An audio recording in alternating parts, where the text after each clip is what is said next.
Boa noite a todos, sejam muito bem-vindos.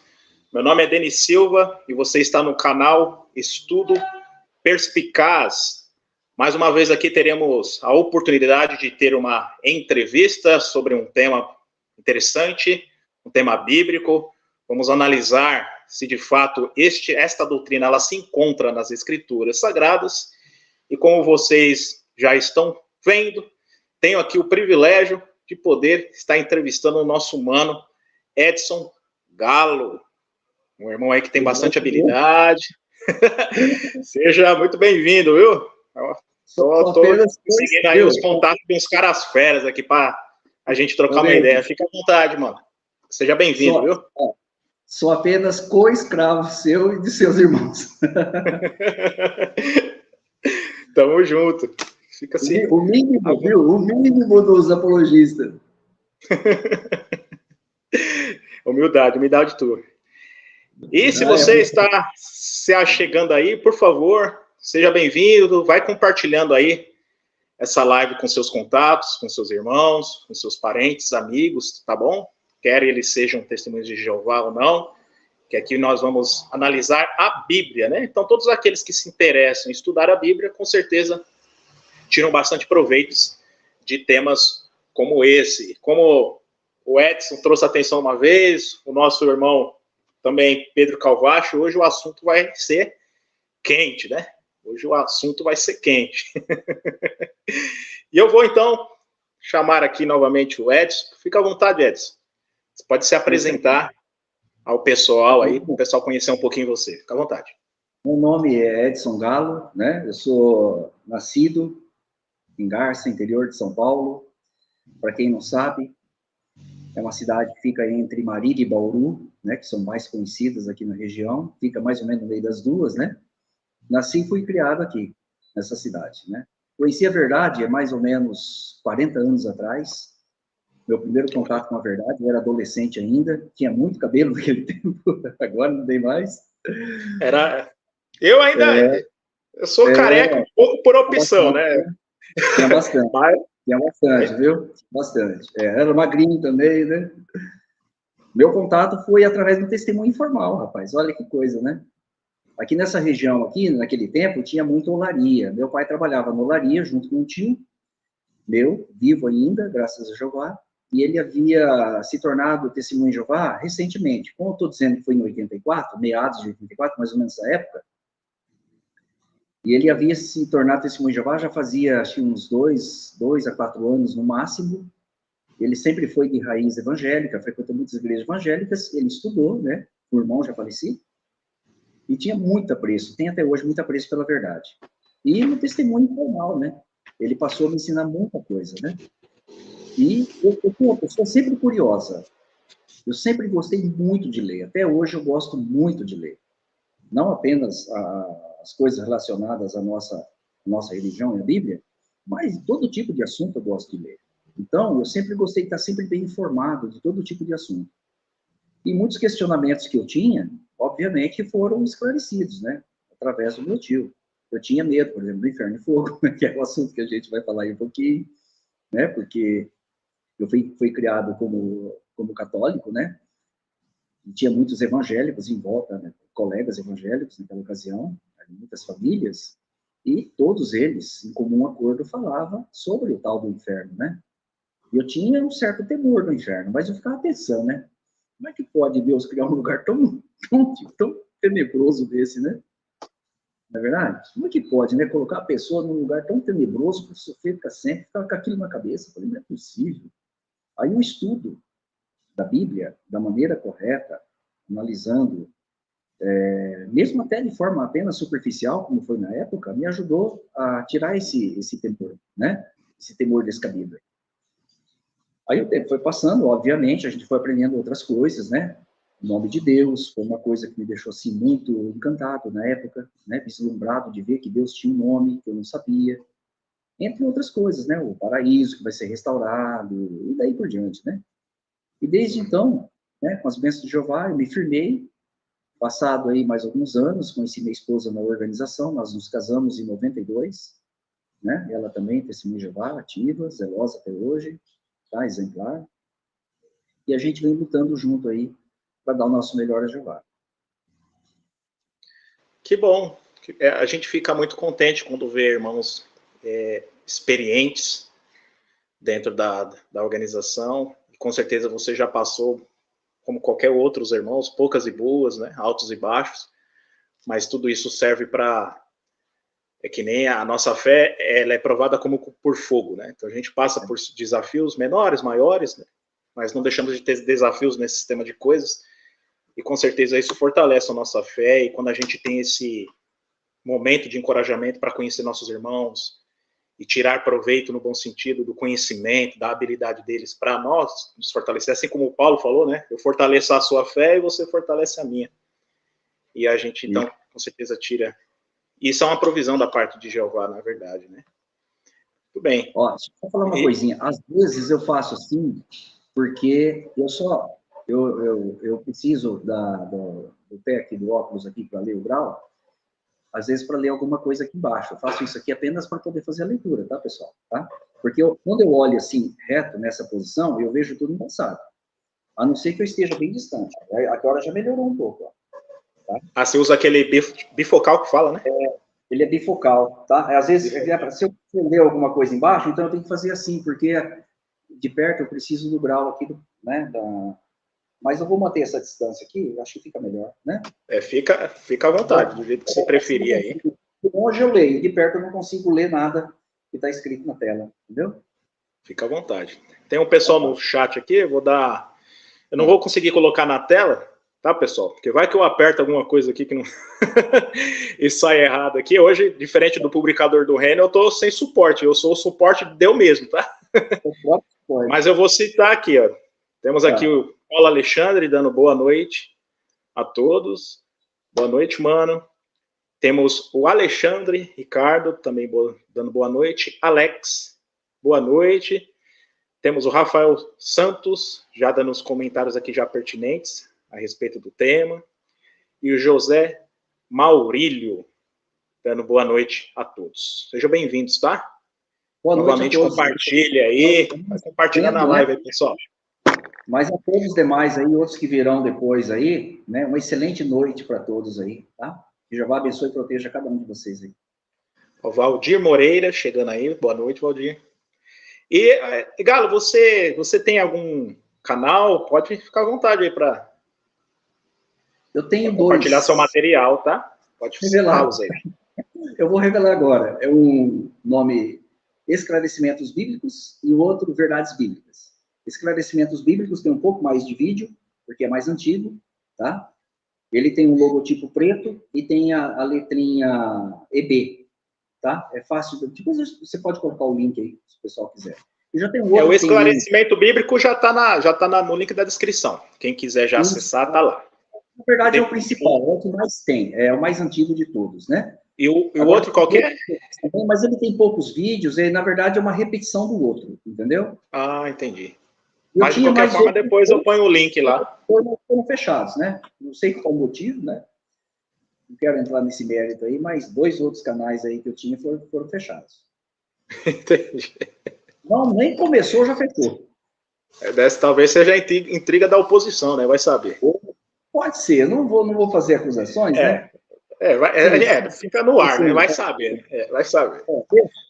Deixa. Samuel aí chegando. Boa noite, Samuel. Seja bem-vindo. Vamos compartilhando a live aí, pessoal. A Isabel Nunes também. Seja bem-vinda. Vamos compartilhando aí. E lembrando, tá? Comentários, pode ficar à vontade depois para fazer perguntas. Talvez possamos até falar isso mais, fazer essas perguntas para o Galo mais para o final, né? Da sua dissertação. E lembrando que perguntas, se esforçarem de fazer perguntas relacionadas ao tema. Tá bom? Para que o assunto aqui não descorra para outro tipo de argumento. Talvez aí depois o Galo vem e a gente faz uma outra live aí, né? Deixa eu falar para você. Eu acredito que a forma clara, tranquila que a gente vai expor aqui o assunto já não vai deixar dúvida para ninguém, né? Já não vai deixar dúvida para ninguém.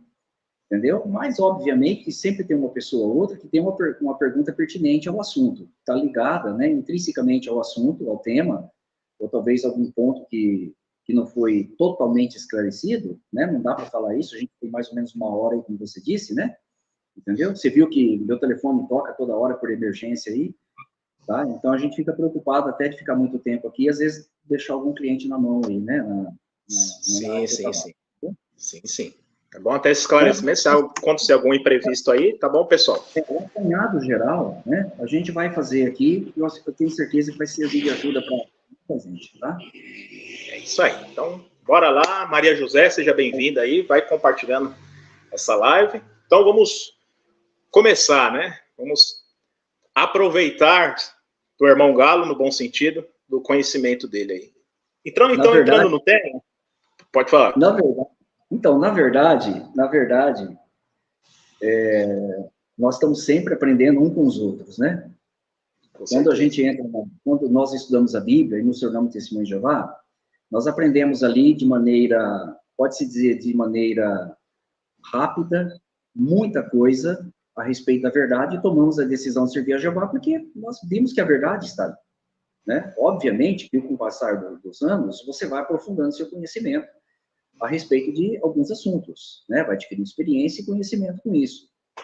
Por exemplo, a partir de 2016, 2017, eu entrei numa área que é um pouco mais complexa. Eu entrei, por exemplo, na área do aprendizado de hebraico e grego bíblico, né? Não consigo ler fluentemente, como leio em português, né? Mas, para mim, eu consigo fazer ainda, acredito, uma boa leitura do hebraico e do grego. Então, eu passei a conhecer muitos termos técnicos, né? À base de léxicos, dicionários, que ajudou a concretizar ainda mais a certeza e as convicções que a gente tem da verdade, daquilo que a gente aprendeu quando nós começamos, né? Deixa eu só virar a câmera aqui um pouquinho, para o pessoal ver a biblioteca aqui. Deixa eu ver se vai pegar aqui. A resolução não vai ajudar muito. Vai virando para outro. Isso, nessa posição aí, vai indo. É só tudo lá, isso, né? Aquela última lá é só publicação da organização nossa, né? Essa outra aqui já é só bíblias, dicionários, léxicos e por aí fora, tá? Show de bola. Então, essa questão do inferno de fogo, ela tirava meu sono, obviamente, antes de eu me tornar testemunho de Jeová, porque eu tinha medo de morto, né? Tinha medo de morto, Aí, à medida que você vai estudando, você vai descobrindo isso, né? A questão é muito simples, Denis, e para todas as demais pessoas que estão assistindo, ou assistirão depois, né, essa live. A questão é muito simples. Todos nós deveríamos nos perguntar o seguinte: a palavra alma, porque a doutrina do inferno de fogo, ela se sustenta em 2 pilares centrais, dois pilares básicos, tá? O primeiro, a existência de um lugar de tormento eterno, criado por Deus para castigar as pessoas que desobedecem a Ele impenitentemente, né? Onde Ele vai fazer isso? Essa é a primeira coisa, que Deus criou esse lugar, preparou esse lugar para fazer isso aqueles que Ele condenar. E segundo, e nós temos uma alma, que seria uma entidade incorpórea, invisível, inteligente, que separa do corpo e irá passar por essa condição. A questão é, a Bíblia aprova isso? Tá?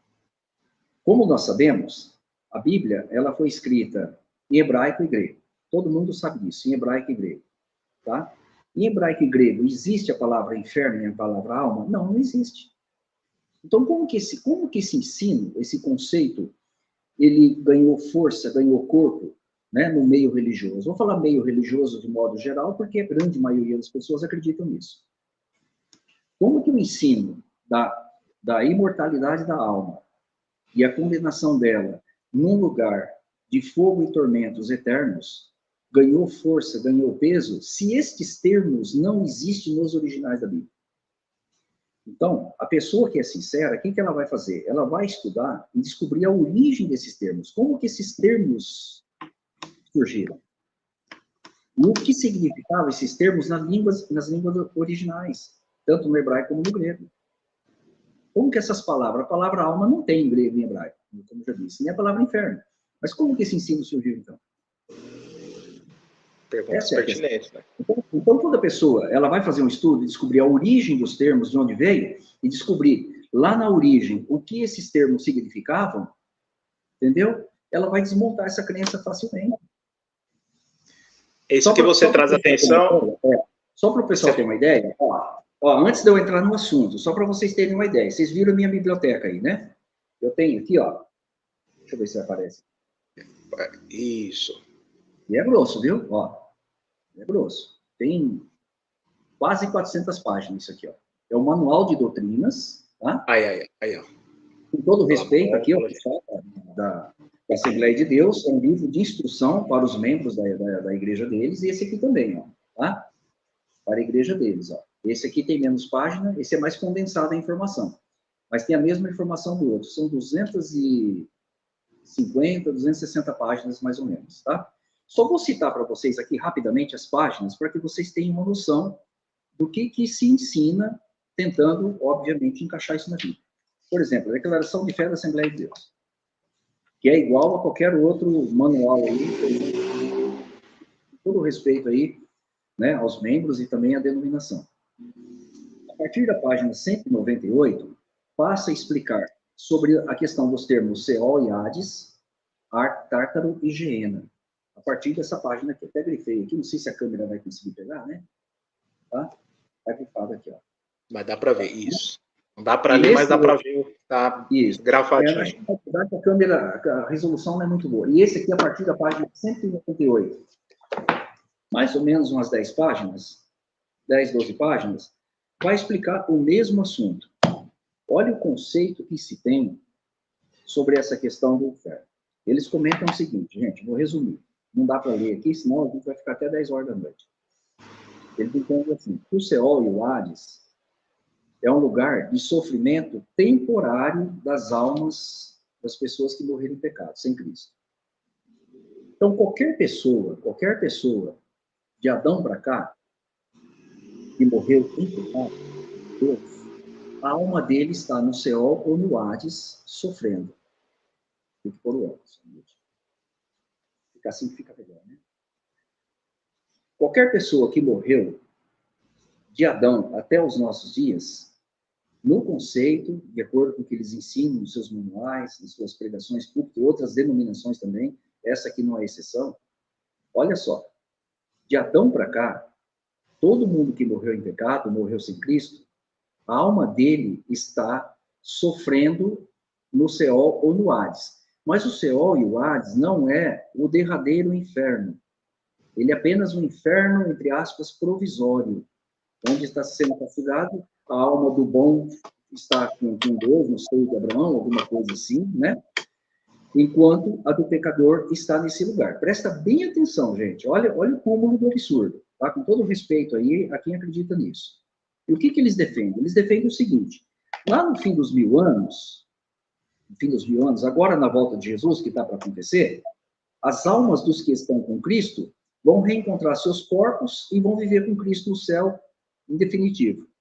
E lá no fim dos 1000 anos, as almas dessas pessoas que ainda estão no Seol ou no Hades, sofrendo castigos, vão reencontrar os seus corpos, que eles acreditam na ressurreição unicamente do corpo, lá no fim dos 1000 anos, vão reencontrar, aí sim serão lançados no derradeiro inferno, eles dizem que é o lago do fogo, que equivale a Geena, onde serão queimados e atormentados para sempre.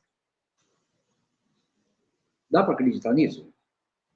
É uma coisa assim tão confusa, né? É um vai para cá, vai para lá, parece uma triagem, né? Primeiro você passa aqui... Se você lê esses manuais aqui, você quer que eu leia só um trechinho? Eu leio só um trechinho. É que vai tomar muito tempo, eu já citei as páginas já, tá? Ó, mas fica à vontade. Só para vocês terem uma noção.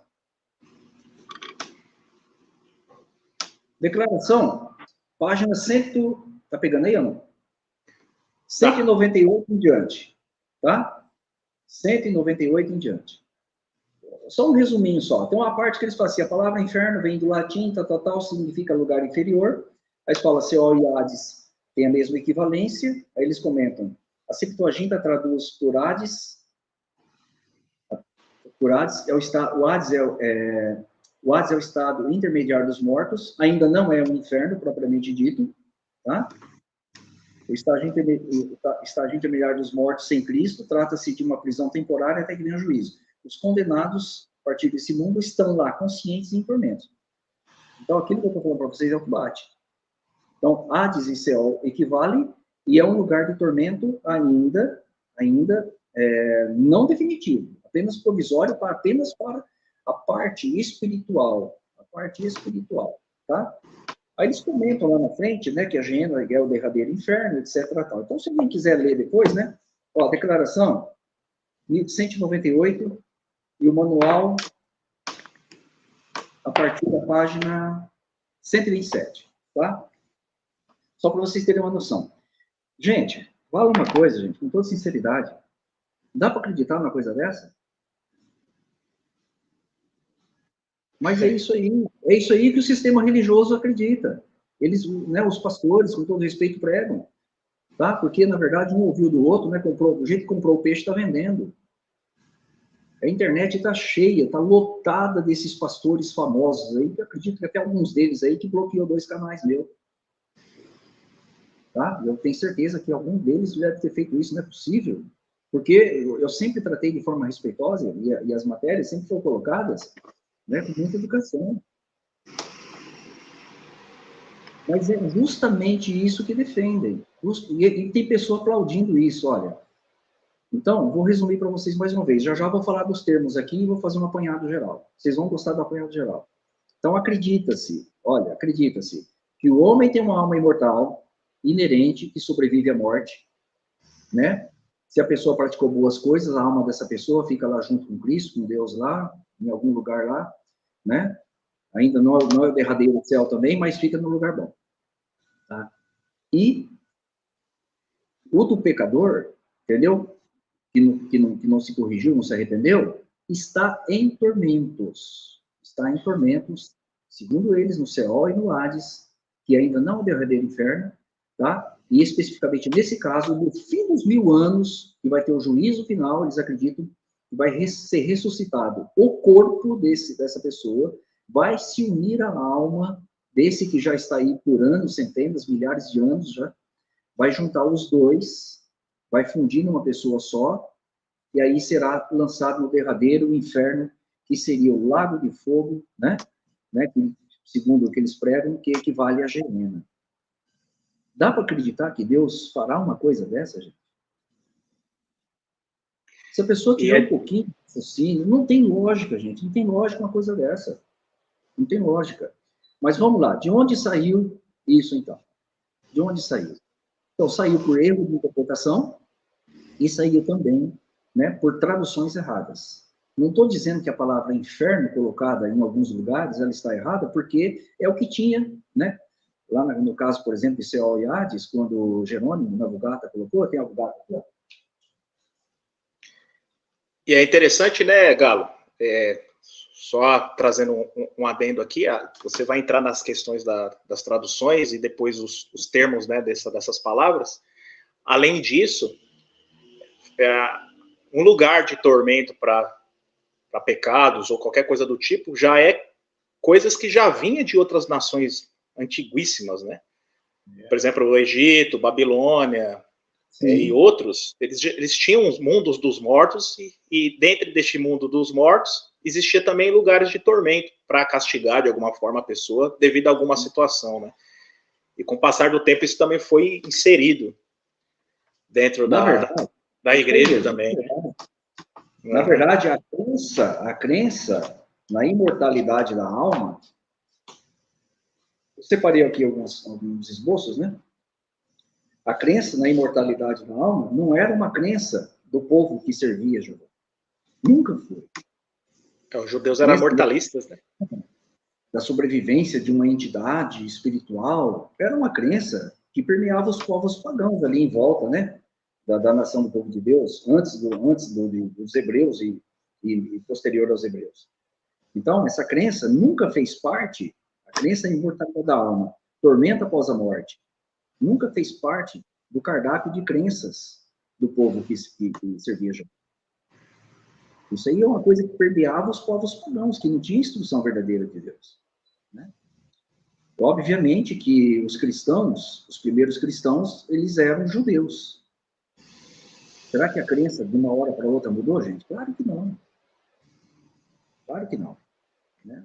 Mudou usos e costumes impostos pela lei, mas o Deus continuou sendo o mesmo, né? E a realidade sobre a condição dos mortos não mudou nada. Não é verdade? É interessante, Galo, que você trouxe atenção.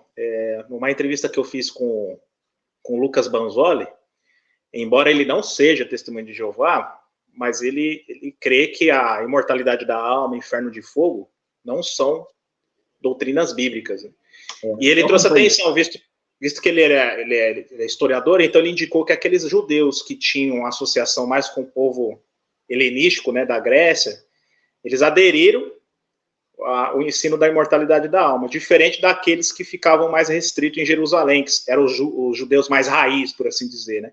Eles já eram mortalistas, não acreditavam, né? Então você vê, no próprio judaísmo, devido à influência pagã, se introduziu a imortalidade da alma, que na verdade é um ensino espírita, se pararmos para pensar, né? A verdade é essa.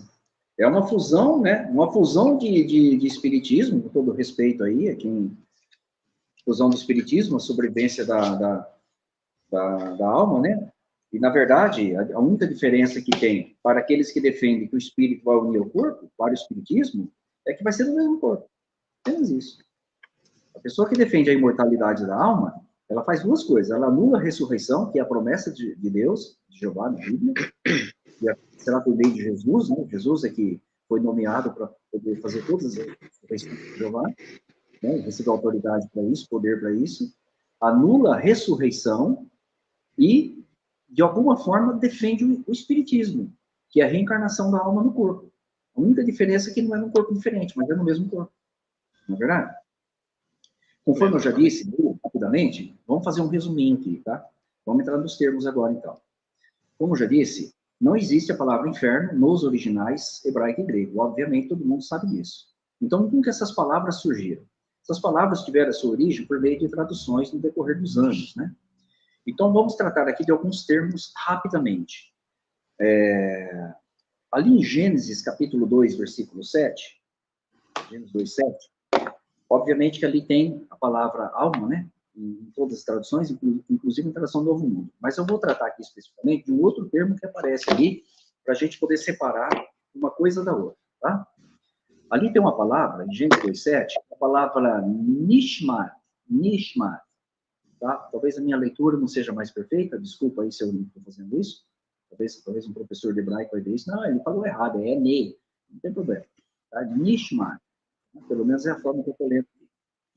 Essa palavra, ela tem o sentido de fôlego. Ela está mais ligada quando Jeová, o texto diz assim, ó, o formou-se o Deus, que é Jeová, o homem do pó da terra, e soprou em suas narinas o fôlego da vida. E o homem foi feito alma vivente. Então, aqui já tem duas coisas. Nós vemos que o homem foi feito alma vivente e não recebeu uma alma. Mas diz que Deus soprou no homem, no boneco que ele acabou de fazer. Então, ele pegou o pó da terra, criou o homem com todos os seus órgãos vitais, só faltava ter vida. E ele soprou nas narinas, olha lá, o texto diz, ó, Nishmat Hayon, tá? Soprou fôlego de vida, de acordo com o que nós temos aqui no texto hebraico. Então, o que é o Nishmat? Nishmat está mais associado à parte mecânica, por assim dizer, da respiração. Não é entidade, né? Mas é a força que nós temos de maneira natural por meio da respiração que sustenta a nossa vida. Só para a gente separar uma coisa da outra. O que prova isso? Você pega, por exemplo, outras passagens. Gênesis 7:27, 7:22 diz, né? Na século 21. E morreu tudo que tinha fôlego do sopro de vida. Almeida, revista atualizada, fôlego do espírito de vida. Perceba que aparece a palavra fôlego para a palavra Nishma. Tá? A CNBB, morreu tudo que respirava. Olha que interessante. Então, a palavra Neshama está mais associada ao sistema mecânico da respiração que sustenta a vida que nós temos, né? E tem muitos outros textos aqui que não dá tempo de falar agora, senão não dá para terminar. Mas lá no nosso canal tem um vídeo apenas só sobre isso aqui, tá? Aí nós temos a questão do espírito, né? A questão do espírito agora, espírito do homem. Que texto que é usado com muita frequência, gente, para tentar induzir as pessoas a acreditar que o homem tem um espírito. Não estou falando da alma ainda. O espírito seria uma outra entidade parecida com a alma que sobrevive à morte. Porque se prega uma tal de tricotomia. Carne, espírito e alma. Não sei se a câmera está pegando. Carne, espírito e alma. Morre apenas a carne, o espírito, ele sobrevive, volta para Deus, e a alma pode voltar no meio do caminho para Deus ou ir para o inferno, segundo a crença popular, né? Mas olha a confusão que o pessoal arruma aí. Quem pecou, afinal de contas? Não foi o indivíduo. É uma espécie de trindade inserida aí também, né? A pessoa acredita nisso, mas não para pensar. Então, aqueles que defendem a tricotomia, eles se colocam numa confusão, por quê? Olha só, como eu já disse, né? É carne, espírito e alma. Essas duas últimas aqui, seriam entidades espirituais inteligentes, interligadas uma com a outra e com a carne. Quando morre, só morre a carne, essas duas continuam vivas. Uma vai para o céu e a outra fica no meio do caminho do céu, numa antessala do céu, entendeu? Que a gente vai falar daqui a pouco. Ou vai para o inferno, ou para o céu, ou para o Hades, fica sofrendo. Mas quem pecou? Quem pecou? Não foi o indivíduo todo que pecou? Então, só uma parte é condenada, a morte mesmo, né? A ter um fim. A outra parte é absolvida. E a outra parte é condenada. Deus absolve 50% da parte espiritual e a outra 50% ele condena. Gente, olha que coisa. Que coisa, vai sem nexo, né? Que as pessoas acreditam. Mas vamos ao texto. Olha lá. O texto que é usado, Denis, você já deve ter ouvido isso, e todos os ouvintes vão ver a live depois, é usado com muita frequência, inclusive nesses manuais que eu citei aqui, para dizer que o homem tem uma entidade espiritual, entendeu? E ela se separa, e essa parte é a parte perdoada, essa volta para Deus. Qual que é? É o texto de Eclesiastes 12:7, né? Ali diz assim, ó, corrigido e fiel. E o pó volte à terra como era, e o espírito volte a Deus que o deu. Então, vamos falar, o espírito volta para Deus, ó, entendeu? Mas a alma, aí eles pegam a passagem lá no Novo Testamento, a alma vai para o céu, para o Hades, lá em Lucas 16:23, que a gente vai falar depois, né? Entendeu? Uma parte é condenada e a outra parte volta para Deus. A palavra grega que nós temos aqui, pessoal, palavra grega, por isso que a gente precisa estudar a Bíblia com profundidade. A gente não pode engolir, de qualquer forma, aquilo que o sistema religioso, eu estou falando de forma geral e com todo o respeito, tenta passar a informação. A palavra hebraica que nós temos aqui, né, obviamente o texto é hebraico, é a palavra ruach. Eu acredito que a leitura deve ser isso, tá? Aqui é até um pouquinho mais completa, porque fala, né, e o espírito, né? Então tá, Veharuah. Mas a palavra raiz aqui é a palavra ruach, tá? Acredito que eu devo estar com a alfabética correta aqui. Às vezes a gente fala apenas ruah, né? Ruah, não é ru, né? Ruach. Muito bem. E em grego, na Septuaginta, foi colocada a palavra pneuma, que é a palavra para espírito em grego, ok? Só que o que vai nos ajudar? Sabe que aqui está falando de uma entidade espiritual? Você vai lá em Eclesiastes capítulo 3, versículo 19, diz assim, corrigido e fiel, usando a mesma tradução. Porque o que sucede aos filhos dos homens, isso mesmo sucede aos animais, e lhe sucede a mesma coisa. Como morre um, assim morre o outro. E todos têm o mesmo fôlego. E a vantagem dos homens sobre os animais não é nenhuma, porque todos são vaidade. Aqui diz que tanto o homem como o animal têm o mesmo fôlego. E qual que é a palavra que nós temos aqui? Só para complementar, a século XXI, que eu tenho aqui atrás, coloca fôlego de vida. A edição pastoral coloca sopro vital. Tá? A Rei Jame atualizada coloca fôlego de vida. Tá? Qual que é a palavra hebraica que nós temos aqui nesse texto? Exatamente a mesma de Eclesiastes 12:7. Tá? Veruar. Veruar. Tá? E na Septuaginta está a palavra pneuma. Então, que conclusão que nós chegamos? Equivalente, né? O animal tem o mesmo uruar? Por que o uruar de Eclesiastes 12:7 é uma entidade e aqui não é uma entidade, apenas sobre o fôlego de... Como morre um, morre o outro, não tem superioridade. Perceberam? Então, a palavra... A não ser se tiver um estado intermediário também, para um cachorro, para um gato, para um papagaio, né? Se tem mesmo, você teria que entender que todos os animais, de uma galinha a um elefante, têm também uma entidade, porque todos têm o mesmo uruar. Olha lá, o mesmo uruar, a Bíblia está falando. Não é diferente, não é um uruar diferente. Uruar, né, diferente. Mas é o mesmo. E será que passa pela nossa cabeça que um rato, um elefante, um cachorro, seja o animal que você imaginar aí, tem uma entidade espiritual assim como o homem também, que sobrevive? Claro que não. Tanto que as traduções colocam fôlego de vida, sopro vital, né, nessa passagem aqui. Então, aquilo que volta para Deus, simbolicamente, esse voltar não é um caminhar que vai vagueando no espaço, entendeu? Se refere ao fôlego de vida que Deus é fonte. Só Jeová é a fonte da vida. Inclusive, é aquele que sustenta, né, lá em 2 Coríntios 13:4, se não me engano, sustenta o próprio Jesus Cristo. Só Jeová é a fonte da vida. Então, quando fala que volta a Deus, é no sentido de que só Deus pode dar a vida novamente ao ser humano. Mas não que seja uma entidade que saiu vagueando no espaço aí, né, e foi lá e sentou do lado de Deus novamente. Só como exemplo, mas a gente tem vídeo lá, né, com mais tempo explicando isso melhor. Tá? Isso. Outra e lembrando coisa, que espírito, a palavra ela é bem diversificada dentro de um contexto, né? O espírito no humano e nos animais é uma coisa, o Espírito Santo é uma coisa, seres espirituais, né, como anjos, já é uma outra coisa. Assim como também a palavra alma, né? Ela tem aplicações, polissêmica, né? Ela é polissêmica. Aí nós vamos pegar o seguinte, ó. Vamos falar um pouquinho sobre alma. Como já disse para vocês, não existe a palavra alma nos originais. A palavra alma, ela é uma palavra portuguesa, né? Eu acredito que ela veio do latim também, ali na Vulgata está ânimo, tá ligado? Disposição, né? Força, alguma coisa nesse sentido, tá? Ela ocorre mais de 700 vezes no Antigo Testamento.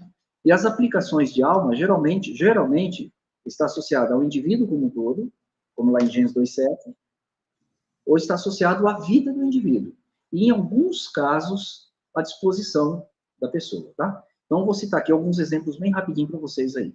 Ó, tenho três aqui. Primeiro, mais facinho. Alma, são casos raros que acontecem, viu? Acredito que uns 5, 6 casos, não deve passar muito isso aí, talvez uma dezena no máximo, e que a palavra alma, ela tem o sentido de... Ela vem do hebraico, a gente vai dizer aqui o termo, né? Sentido de íntimo da pessoa, desejo da pessoa, tá? Então, essa é uma das aplicações. Uma delas está em Deuteronômio, capítulo 12, versículo 20. Deuteronômio 12, 20. A palavra alma, ela derivou muito tempo depois da palavra hebraica nefesh, tá? Nefesh, que ocorre mais de 700 vezes no Antigo Testamento. Eu estou lendo aqui na Corrigida e Fiel. Deuteronômio 12, 20 diz assim: quando o Senhor, tudo com letra maiúscula, que é Jeová, teu Deus, dilatar os teus termos, como te disse, disseres, comerei carne, porquanto a tua alma tem desejo de comer carne. A Corrigida e Fiel é interessante, porque ela faz o seguinte, ela não fica contextualizando muito, não, tá? O texto da Corrigida e Fiel. Às vezes a gente fala um pouquinho mal dela, mas tem coisa que ela ajuda. Praticamente todas as ocorrências de nefesh, em hebraico, ela colocou a palavra alma. São poucos lugares que ela não colocou alma. Ela substituiu por vida o indivíduo, mas poucos casos. Então, de 700 e poucas ocorrências aí, ela colocou pelo menos umas 600 ocorrências a palavra alma. Então, quase que uniforme ela faz isso. Então, ela diz aqui assim, ó, porquanto a tua alma tem desejo de comer carne, conforme a todo o desejo da tua alma, comerás carne. A palavra hebraica aqui é nefesh, e na Septuaginta, obviamente, foi colocada a palavra grega psiché, né? Psiché. Eu acredito que a leitura deve ser isso também. Aí pare para pensar um pouquinho. Se a alma é uma entidade invisível e incorpórea, ela tem vontade de comer comida? Comer carne? Óbvio que não. Mas ele está dizendo que a alma tem desejo de comer carne. Né? E ela diz que ela vai comer. O texto fala, e conforme o desejo, ela vai comer. Como que pode uma entidade espiritual desejar e realizar esse desejo de comer carne? Não tem sentido. Exatamente. Obviamente, aqui está falando do íntimo da pessoa, do seu desejo. A sua pessoa terá vontade de comer carne. Você terá vontade de comer carne. Está falando do íntimo dela. Você vai ter vontade. Tanto que a edição pastoral diz, né? Quando Javé, seu Deus, lhe tiver alargado o seu território, conforme lhe prometeu, e você quiser comer carne, porque está com vontade, você vai comer o quanto quiser. Perceba que a palavra nefesh aqui está associada ao desejo do indivíduo. Que a alma dele desejaria. Então, está associada ao desejo do indivíduo. A alma, então, como um íntimo desejo da pessoa, a emoção da pessoa. São raros casos que isso acontece, né? Mas está aqui. Eu acho que tem uma educação, então, não tem sentido. Eu achava que... Mas deixa. Não tem tempo mais. Vamos continuar. Muito bem. Após esse, embora seja um assunto até complexo e bastante longo, né? Eu acho que o irmão conseguiu fazer um resumo bastante consistente, aí um pouquinho a respeito do que é alma, o que é espírito, né? Para que a gente possa entender o teor da questão do inferno aqui, porque uma coisa é fato, né? Se não existir alma imortal, a imortalidade da alma, consequentemente não existe nenhum lugar de tormento. Então uma coisa levou a outra, né? Eu ainda vou concluir bem rapidinho, tá? Se me permite, ó, só mais um aqui, só sobre os dois aqui. Ó, alma como vida e pode ser morta. Nós temos, por exemplo, o caso lá de Gênesis, capítulo 19, versículo 19 e 20. Lembrando que a palavra, aqui ela veio do hebraico, nefesh. Ocorre duas vezes aqui nesses dois versículos, tá? Corrigido e fiel diz assim, ó.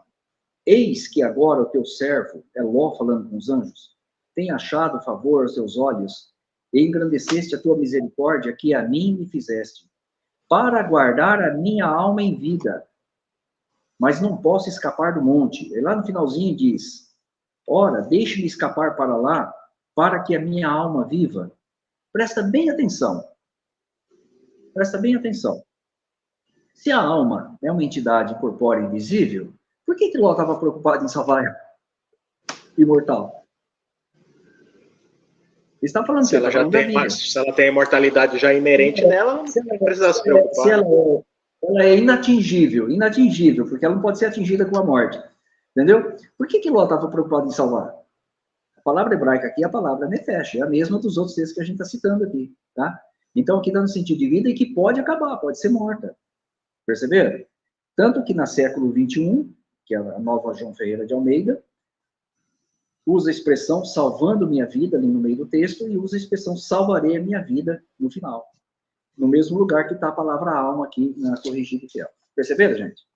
É só para você. Isso aqui é apenas um exemplo, gente, mas são centenas de exemplos que nós temos como indivíduo e como vida, tá? A vida do indivíduo como um todo. E a alma pode ser morta agora como indivíduo. Agora como indivíduo como um todo. Vocês vão perceber isso. Ó. Texto bem conhecido, Ezequiel 18:4, né? Ocorre 4 vezes a palavra hebraica no teste, tá? 4 vezes a palavra. Aí diz assim, ó, corrigido fiel, eis que todas as almas são minhas, como é a alma do Pai, assim também a alma do Filho é minha. A alma que pecar, essa é que morrerá. Perceberam? E aqui nós temos 4 vezes a palavra alma e temos no hebraico a palavra nefesh no lugar, tá? Qual que é o sentido aqui? Aqui está falando, obviamente, do indivíduo. Jeová diz que todos pertencem a ele. E aquele que pecar morrerá. Então está dizendo que a alma pode ser morta, mas aqui está falando do indivíduo, perceberam? Aqui no caso é o indivíduo, certo? Outro texto, Josué 10:28, edição pastoral. Nesse dia, Josué tomou uma seda, passou os habitantes ao fio da espada, consagrando ao extermínio o rei, perceba a palavra extermínio, que é acabar, aniquilar, a todas as pessoas que nela se encontravam. Não deixou nenhum sobrevivente e tratou o rei de Maceda como havia tratado o rei de Jericó. Revista e corrigida. E naquele mesmo dia, Josué tomou a Maquedá, feriu a fio de espada e destruiu o rei. Perceba, extermínio e destruição, né? São termos equivalentes. O seu rei, a eles e a toda a alma que nela havia. Nada deixou de resto. Enquanto uma Bíblia diz que Josué, ele exterminou e matou todas as pessoas, a outra Bíblia diz que ele destruiu o rei e matou toda a alma que havia. Espere um pouquinho, a alma não é entidade? Imaterial, inatingível, incorpórea? Indestrutível? Imortal? Como que Josué conseguiu matar todos aqueles que moravam lá em Maquedá, né? Perceberam? A palavra hebraica aqui é a palavra mesmo nefesh, aquela que está até para o íntimo da pessoa. Notaram, gente? E no Novo Testamento, será que tem diferença? Não, gente, não tem diferença. Atos 3:23. Atos 3:23. Citação do Deuteronômio 18:19. Tá? Pelo menos de forma parcial. Né? E acontecerá que toda pessoa que não ouvir esse profeta será exterminada dentre o povo. A grande maioria das Bíblias coloca a palavra pessoa aqui nesse texto. Acontecerá que toda pessoa que não ouvir esse profeta será exterminada dentro desse povo. Aqui é Pedro fazendo discurso, citando que precisa aceitar Jesus Cristo, etc., né? Para não ser destruído, etc., né? É uma aplicação lá de Deuteronômio, capítulo 18, versículo 19, se não me falha a memória. Qual que é a palavra grega que nós temos aqui? A palavra psirré. Olha lá, psirré. Se psirré, né, que é o equivalente a nefesh, é uma entidade incorpórea, entendeu? Como que ela poderia ser exterminada? Se ela é imortal. Então, quando nós fazemos uma análise bem detalhada, a gente vai fazer uma busca profunda aí nas escrituras, esse tipo de estudo é que vai ajudar a gente a se libertar, né, de ensinamentos que não têm fundamento, né, como a imortalidade da alma, que os judeus nunca acreditaram nisso, depois a gente vai entrar nos termos técnicos aqui de sepultura, como também no inferno de fogo. Isso nunca passou pela cabeça de Jeová, né? Nunca passou. A gente vai chegar lá ainda. Tem uns questionamentos aí que a gente vai deixar no ar aí, que vão deixar as pessoas, né, pensando, né? Nós temos apenas, o Denis e demais ouvintes aí, apenas 2 ocorrências no Antigo Testamento, dentre 754, se não me falha a memória, que aparentemente daria um certo apoio para se crer na imortalidade da alma, que ela se separa do corpo, se volta ao corpo por ocasião da morte. Tá? O primeiro relato que nós temos é Gênesis, capítulo 35, versículo 18. Isso é muito usado aí, tá? Inclusive está nesses manuais aqui, né? Lembrando que a palavra alma, gente, é uma palavra nova em português. A palavra original lá no hebraico é a palavra nefesh. A mesma que nós lemos aqui, né, trazendo o sentido de indivíduo, ou do íntimo da pessoa, em raros casos, ou do próprio indivíduo como um todo. Tá? Gênesis 35:18, corrigido e fiel, diz assim. Aí, quando a pessoa lê isso aqui, a pessoa lê, está aqui a prova, né, da imortalidade da alma, né? Aqui está falando da morte de Raquel, por ocasião do nascimento do Benjamim. A corrigido e fiel diz assim, ó. E aconteceu que, saindo-lhe a alma, ela chamou o seu nome Benoni, mas seu pai chamou-lhe Benjamim. E aconteceu-lhe que, saindo-lhe a alma, quando a pessoa lê essa expressão, numa tradução como essa, o que vem à mente dela, se ela tem, né, já um sentimento já pré-concebido com relação a esse tema que a gente está falando? Aqui, achei o texto que prova, não é isso? A corrigida e fiel, já diz assim, e aconteceu que enquanto a sua alma partia, ó, tá vendo? Parece que está dando peso para isso, né? Ela morreu, chamou pelo nome Benoni, etc. Tal. Nova Versão Internacional, que é uma Bíblia também evangélica, né?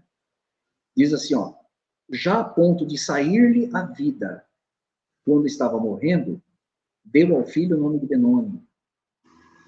Perceba que a mesma tradução, a tradução evangélica, ao invés de colocar a palavra alma, colocou a palavra vida. E é uma Bíblia de pessoas que defendem a doutrina da imortalidade da alma. E aqui nós temos a palavra vida no lugar, o mesmo significado de alma. Então, será que a alma aqui seria uma entidade? Obviamente que não, gente. De 754 ocorrências, Se você levar em consideração que temos 10 casos ali, vamos exagerar que tenha 15 casos, acho que não chega a isso, que vai estar relacionado com o íntimo da pessoa, a disposição da pessoa, né? Minha alma está aflita, alguma coisa assim. Às vezes aparece essa expressão. Você vai pegar ali, mais ou menos 740, você vai ter mais ou menos, eu acredito, metade relacionada à vida e a outra metade relacionada ao indivíduo. Aí a pessoa lê essa passagem, entendeu? Tem um conceito pré-concebido de imortalidade da alma, está aqui o texto que prova que a pessoa tem uma alma imortal. Não, gente, é vida. A própria tradução evangélica colocou vida. Nova versão internacional. Ou vão dizer lá que os editores estão errados. Então, não, aqui não é vida não, gente. Não é vida não, aqui é entidade. Não é mesmo? E a palavra hebraica, obviamente, aqui que é a palavra nefesh, né? Segundo caso, é no caso da morte do filho da viúva de Sarefá, lá nos dias de Elias, né? Se relata em 1 Reis, capítulo 17, versículo 21 e 22. Corrigido e fiel diz assim: então se estendeu o menino sobre o menino, está falando de Elias, 3 vezes, e clamou ao Senhor, que é Jeová, e disse: ó Senhor, ó Jeová, meu Deus, rogo-te que a alma deste menino torne a entrar nele. E o Senhor ouviu a voz de Elias, e a alma do menino tornou a entrar nele e reviveu. Quando a pessoa lê essa passagem, o que ela fala? Olha, achei aí. Texto que prova a imortalidade da alma, né? Nada disso. Aqui é a vida, mais uma vez é a vida. Mais uma vez é a vida. Olha, outra Bíblia evangélica, revista atualizada. A revista atualizada, né, que tem várias versões. A revista atualizada diz assim: então se estendeu sobre o menino 3 vezes, clamou ao Senhor, dizendo: Senhor, meu Deus, faze a vida deste menino, torne a entrar nele. O Senhor ouviu a voz de Elias, e a vida do menino tornou a entrar nele, e ele reviveu. Bíblia evangélica. João Ferreira de Almeida, revista e atualizada. Perceberam? Nova versão internacional. Então se deitou sobre o menino 3 vezes e clamou ao Senhor: ó Senhor, meu Deus, faze voltar a vida a este menino. Ó Senhor, o Senhor ouviu o clamor de Elias e a vida voltou ao menino. 2 vezes nós temos a palavra vida, né? Lá está por alma, na corrigida fiel. A palavra hebraica é a palavra nefesh. Perceberam? Só esses 2 casos aqui. Só esses 2 casos que daria um certo suporte para quem tem uma alma imortal no Antigo Testamento, que sai do corpo quando morre, ou pode voltar no corpo, né? De acordo com a pessoa. Tem sentido? Claro que não. É vida. Ou então esses editores aqui estariam todos errados, né? Não apenas se Mugelá pensa assim. Vejo que outros editores também pensam assim. Não é verdade? Muito bem. Perfeito. Perfeito. Até o Rafael aqui, até o Rafael no chat, ele tá falando aqui, ó, que era até algo que eu ia comentar. Ele traz assim para nós, Rafael Santos, né? A origem da imortalidade da alma, né? Ela vem do platonismo, de Platão, Pitágoras, e a reencarnação, orfismo, o livro egípcio dos mortos e o gnosticismo, que era uma forma de cristianismo mais esotérico, né? Mais místico, né? E de fato isso acontece, né? Bem-vindos aqui novamente, aqui o AVL, Maria do Carmo, seja bem-vinda. Márcio Soares. O assunto é longo. Então, já que você deu esse aparato para nós, né? Um pouco de alma, espírito e os textos que talvez são mal, não digo nem mal traduzidos, porque algumas traduções verteram de forma literal, mas a doutrina que é imposta para as pessoas leva ao conhecimento errado, né? Agora, trazendo atenção a respeito, então, como é que a gente pode entender, dentro da gramática, de fato, e a cultura da época, o significado de céu e Hades, que são equivalentes, né? E também a respeito do termo Geena, o pessoal faz bastante confusão, Tártaro também. O que você pode descorrer para nós com respeito a esses termos que a Bíblia usa para nós? O que significa? Tá. Vamos lá então. Vamos por partes aqui. Vamos primeiro falar do Seol, né? Deixa eu colocar na sequência. Depois eu vou colocar a sua equivalência aqui, que é o... Rapaz, você vai ter que fazer uma outra live depois. Vai ter que fazer outra depois. Deixa eu tentar achar o do Hades aqui, não sei onde que está.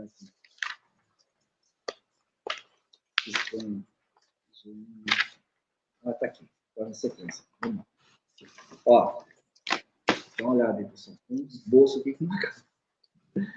Vamos lá, ó. Quanto ao tempo, quanto ao tempo, você fica à vontade, viu? Aqui o tempo é seu. Eu vou tentar resumir aqui. Tá? O tempo é seu, né? Matar esse assunto por mais uns 25 minutos aí para não ficar cansativo para todo mundo também. Nesse horário eu não tenho lugar mais nenhum para ir, então eu estou tranquilo. Ó, então vamos lá. Vamos lá. Como nós já comentamos, e todo mundo sabe disso, né? Já mostramos aqui que a palavra alma é uma palavra, pode-se dizer, moderna, em substituição ao termo nefesh em hebraico e também ao termo grego psiché, que tem o sentido do indivíduo ou da vida do indivíduo. Inclusive mostrando aqui claramente que eles podem ser mortos, podem ser destruídos, como aconteceu, né? De acordo com as narrativas bíblicas aqui. Agora, nós vamos falar a questão do lugar, né? A questão do lugar. Então, só para lembrar. Então, nós temos apenas duas passagens que supostamente, por estar a palavra alma em algumas versões, não está errado estar aqui, obviamente, não estou dizendo que está errado, mas que leva a pessoa a interpretar a existência de uma entidade, como entidade. E outras bíblias vertem como alma, como vida, como nós, a própria tradução do Novo Mundo também faz. Só para relembrar vocês. Agora vamos falar da questão da expressão hebraica, expressão conhecida como inferno, né? A palavra inferno, todo mundo que estuda e faz pesquisas, sabe que ela veio do latim, né? Da palavra, deixa eu pegar a Vulgata.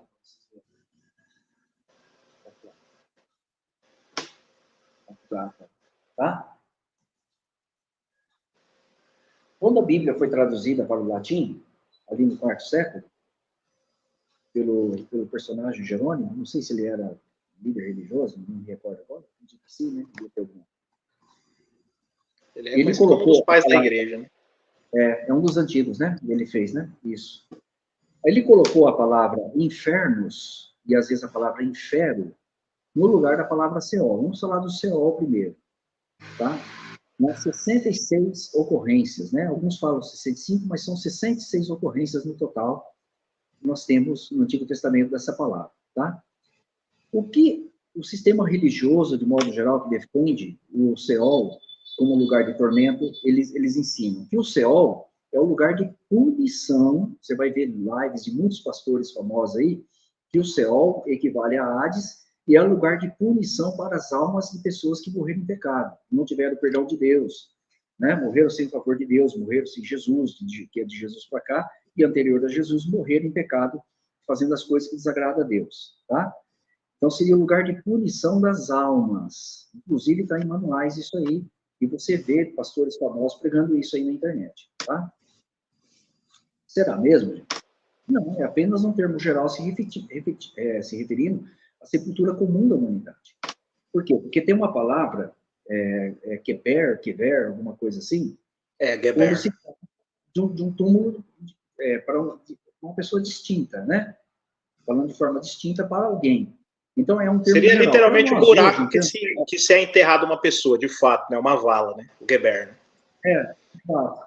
Traduzido geralmente por túmulo, né? Sepulcro, alguma coisa assim. Entendeu? Para nós hoje, um termo genérico para sepultura, onde todo mundo está, seria a palavra cemitério, né? Bem conhecida, né? Onde todo mundo está hoje. A pessoa fala cidade pé junto, alguma coisa nesse sentido aí. Então, um termo genérico para nós, hoje, onde todas as pessoas são sepultadas, entendeu? É o cemitério. E ali a gente tem a noção de que as pessoas estão naquele lugar. Não estou dizendo que Seol equivale a cemitério, não é isso. Apenas para equivalência dinâmica na mente aí, um lugar em comum onde todo mundo é enterrado. E a palavra Seol tem esse significado no Antigo Testamento. E o que vai nos ajudar? Será que tem associação com dor, com sofrimento, com alegria, seja o que for? Óbvio que não. É lugar de alma? Não. É isso que a gente vai destacar para vocês aqui bem rapidinho, tá? Então vamos lá. São 66 ocorrências, por incrível que pareça, a maior parte das ocorrências acontece no livro de Jó, viu? A maior parte das ocorrências está no livro de Jó. Nós temos aqui referências, por exemplo, Jó 7,9 diz assim, ó, como a nuvem se dissipa e desaparece, assim quem desce ao Seol. Preste bem atenção, gente. Usa a expressão descer ao Seol. Então, está se referindo ao Seol como regiões baixas. Todo mundo que é enterrado vai para as regiões baixas. Um dia, se eu morrer, você morrer, obviamente nós vamos nos juntar aos nossos antepassados, talvez até ser enterrado ali do lado, vamos às regiões baixas. Não é isso? Isso é a sepultura, né? Talvez no cemitério aqui ou em outro lugar, mas nós vamos para o mesmo lugar. Perceba que usa a expressão descer ao céu. E não é só Jó que disse isso, tem outros lugares mais ainda, tá? A gente vai ter mais ainda. 14 e 13, presta bem atenção, se ele fosse um lugar de sofrimento, como alegam muitos líderes, na Bíblia de Jerusalém, estou lendo tudo na Bíblia de Jerusalém que não tem a palavra inferno, tá? Ela não tem a palavra inferno, nenhuma ocorrência. Tá? Ela manteve a palavra... Eu gosto muito dessa tradução, inclusive. A Bíblia de Jerusalém não tem a palavra inferno. Ela diz assim, Oxalá, o que me dera, me abrigasses no Sheol, e lá me escondesses até aplacar a tua ira e fixasse um lugar para te lembrares de mim. Se o Sheol fosse um lugar de sofrimento, por que Jó queria que Deus guardasse ele lá? Perceba que está se referindo a descer ao Sheol, depois fala de ser guardado no Sheol, abrigado no Sheol. Alguém poderia ser abrigado num lugar de sofrimento? A palavra abrigado aqui quer dizer sentir de guardado, protegido ali, até que Deus se lembrasse dele, ele que estava na ressurreição, obviamente, né? O versículo posterior diz isso, né? Jó 17:16. Descerão comigo ao Sheol, baixaremos junto ao pó. Descerão ao Sheol. Perceba que a referência ao Sheol está sempre falando em regiões baixas, lugares baixos, ó. Descer ao céu, baixar ao pó. É onde realmente só tem pó lá, não é? Quando a pessoa é enterrada, inclusive ela volta a ser pó novamente, né? A mesma coisa acontece lá, Salmo 16:10, ó, pois não abandonarás a minha vida no Sheol, né? Nem deixará que teu fiel veja a cova. Veja que a palavra Sheol está associada à cova. Tá, gente? Salmo 139:8, se subo aos céus, tu está lá. Se me deito no Sheol, ali te encontro. Perceba, qual que posição que os mortos são enterrados? Não é deitado? Aqui Davi, obviamente, ele está falando, né? Que ele poderia se deitar no Sheol. Quando ele fala que ele ali encontra Jeová, obviamente, é uma figura de linguagem, né?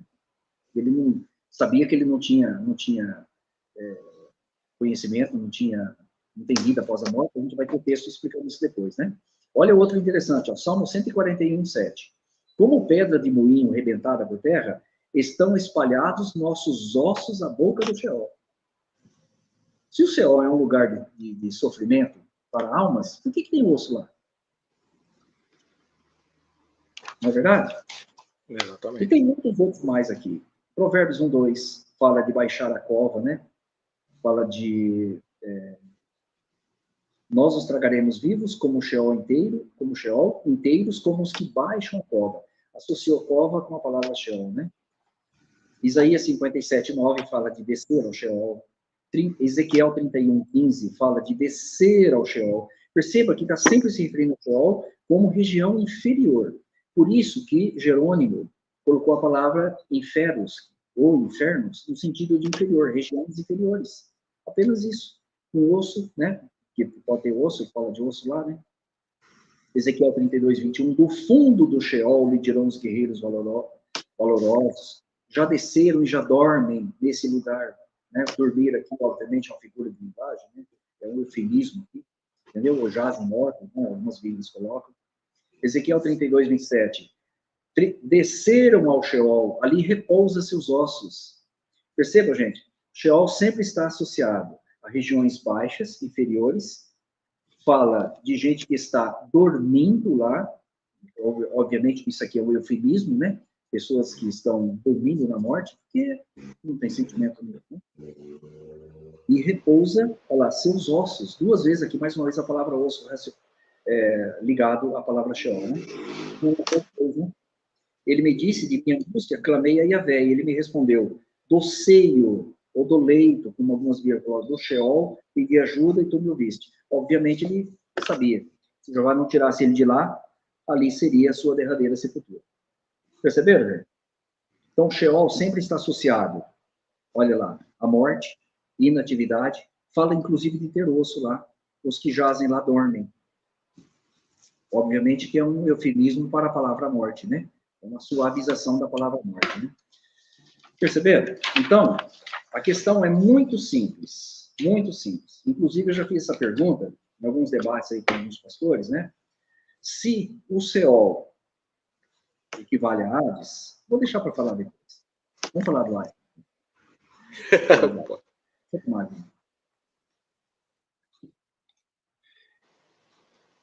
Estamos aí, então, com Edson Galo, com certeza tirando bastante proveito. Vamos compartilhando novamente aí, tá, pessoal? Essa live para que mais pessoas possam tirar proveito aí desse conteúdo, tá bom? Bora lá, agora nós vamos falar um pouco sobre o Hades, né? Vamos falar sobre o grego ele tem. Diz que esse Hzinho, esse H aqui tem um sonzinho áspero, né? Esse A, né? Seria. Isso. Vamos falar apenas o Hades no português mesmo, que isso não vai interferir. Né? Isso. Fica mais... A fonética é muito importante. Né? O termo é o mesmo que a gente está usando, independente da fonética.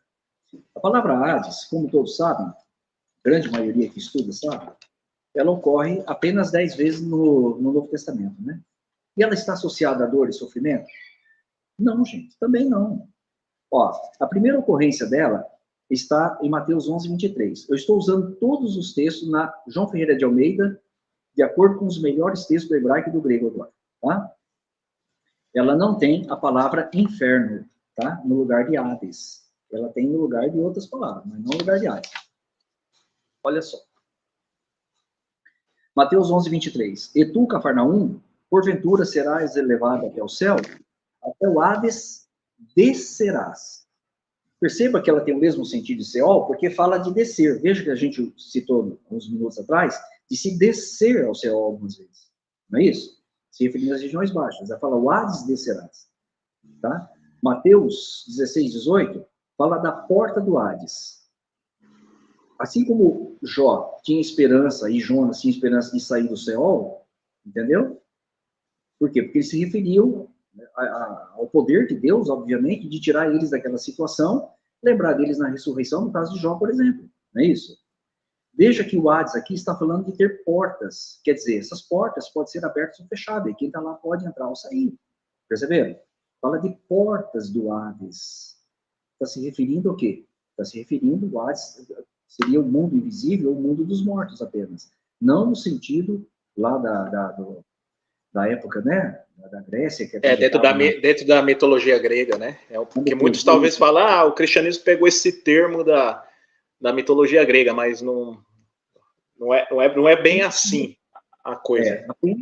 Apenas para captar o sentido de regiões baixas, né? O Lucas 16, 10 diz o mesmo de Mateus 11, 23, fala até o Hades descerás, né? Tá? Aí nós temos uma única ocorrência, que a gente, né, teria que ter um vídeo só para isso, se não der tempo de falar, que a gente falou outro dia, que é Lucas 16, 23. No Hades ergueu os olhos estando em tormentos. Essa é a única ocorrência, né, que supostamente teria tormento e fogo. A única ocorrência. Tá? Mas se tem fogo e tormento, você tem que entender, né, que nas outras ocorrências, Hades teria o mesmo significado. Seria lugar de fogo e tormentos. Mas nós sabemos que aqui é uma parábola, a gente vai explicar isso em detalhes depois, né, se der tempo hoje ainda. Aí nós temos Atos 2, 27, que cita uma citação ali sobre Jesus, né, e 2:31, que a alma dele não foi deixada no Hades. Tá? Depois nós temos Apocalipse 1:18, que fala de Jesus Cristo, né, eis que vivo, fui morto, mas eis que estou vivo pelos séculos dos séculos e tenho as chaves da morte do Hades. Ó, chaves do Hades, porta do Hades. Então o Hades pode ser aberto, quem está lá pode ser retirado. Perceberam, gente? Apocalipse 6:8 fala que o Hades seguia, né, aquele cavalo amarelo, né, representando a sepultura, né, engolindo ou enterrando as pessoas que morreram ali, né? Depois nós temos Apocalipse 20:13, fala do Hades devolver os mortos, olha, o Hades devolver os mortos, tá? E o 20:14 frisa mais uma vez, a morte e o Hades foram lançados lá de fora. Entendeu? Então, Isso aqui criaria uma confusão muito grande, se a pessoa imagina que o Hades é um lugar de tormento. É um lugar de tormento. Por quê? Porque você teria um lugar de fogo e tormento sendo lançado em outro lugar de fogo e tormento. Como que pode isso, gente? Não tem lógica um negócio desse. Né? Deus criou 2 lugares de tormento, então. Ele criou um temporário para castigar as pessoas temporariamente, não de forma definitiva. Depois ele, como já nós comentamos no início, ele vai tirar as pessoas desse lugar, vai devolver o corpo delas, entendeu? Aí vai juntar e vai lançar no Lago de Fogo, que na crença popular é o lugar definitivo de fogo e tormento, onde a pessoa será castigada para sempre. Olha que coisa. É interessante que até a Bíblia Almeida, lá em Apocalipse, ela traduz assim, né? E o Hades, que seria o lugar de tormento da cristandade, intermediário, ele foi lançado no Lago de Fogo. Fala que o Hades ele foi lançado para quê? Lá para ser tormentado também? Ela literalmente traduz assim: o Hades foi lançado no Lago de Fogo. Um lugar de tormento sendo lançado em outro lugar de tormento. Exato. Bom, agora vamos resumir rapidinho aqui. Seol e Hades se equivalem? Sim, equivalem. Você vai ali em Eclesiastes capítulo 9, versículo 10. Olha que interessante. 9 e 10 diz assim, revista atualizada. João Ferreira de Almeida, revista atualizada. Tudo que tiver à mão para fazer, faze conforme as tuas forças, porque no Seol, ali está Seol, né? Para onde tu vais, não há obra, nem projeto, nem conhecimento, nem sabedoria alguma. A corrigida e fiel colocou sepultura nesse texto, tá? Na Septuaginta, nós temos a palavra Hades, tá? E na Bíblia hebraica, nós temos a palavra Sheol, né? Sheol, a leitura deve ser isso aí, Sheol. Então, veja que Hades e Seol se equivalem gramaticalmente, tá? Aqui a corrigida e fiel, João Ferreira de Almeida, colocou a palavra sepultura, entendeu? Enquanto a atualizada manteve a transliteração, que seria a palavra Seol ou Sheol, tá? Assim como faz a Bíblia de Jerusalém, né? E a Vulgata Latina colocou a palavra inferos. Então, vocês percebam que há uma equivalência entre inferno, infernos, Sheol, Hades, sepultura e Seol. Então, o que o Seol é? Nada mais, nada menos que sepultura. Por que aqui ele é sepultura, na corrigida e fiel? Pegou aí, ó? Pode pegar, né? Por que é sepultura aqui? Em outras passagens é um lugar de tormento. Ou a sepultura é um lugar de tormento? Então, onde coube colocar a palavra inferno para induzir a essa crença, eles mantiveram. Mas falou, se a gente colocar inferno aqui, vai complicar nós, né? Isso aqui vai contra a nossa crença, entendeu?